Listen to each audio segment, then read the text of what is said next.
Magandang umaga po sa inyong lahat. Sa ating pong kasama ngayon, ang family po ng McDonald's, Ronald McDonald's. Thank you. Happy kami na nakita namin. Thank Happy you. kami kasi dun sa live. Sa TV na nakikita. Siyempre, sa lahat po ng inyong kapamilya sa McDonald's, hindi ko na po isa-isa yun.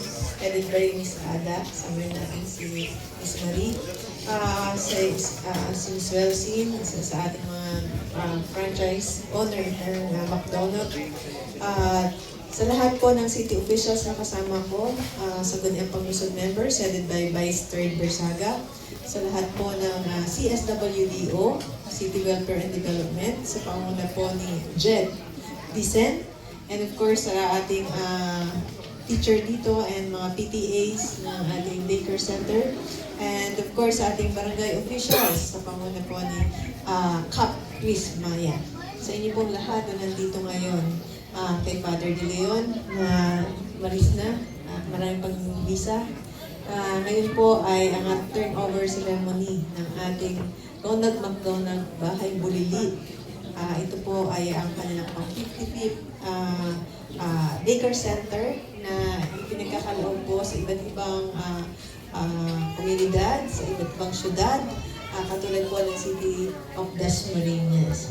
Meron po silang 8 McDonald's dito. And in return, sa lahat po ng kanilang McDonald's and blessings, ito po yung kanilang charity work na ibinibigay nila sa tulong po para sa mga bata na patuloy po makapag-aral ng daycare at magkaroon ng isang maganda, maaliwaslas na daycare center.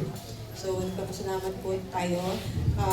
Napili nila ang Dasmariñas na maging beneficiary po ng kanilang project. Sabi mga kamisada, since mag-load na yung ating McDonald's dito, and soon magiging 10 pa yata.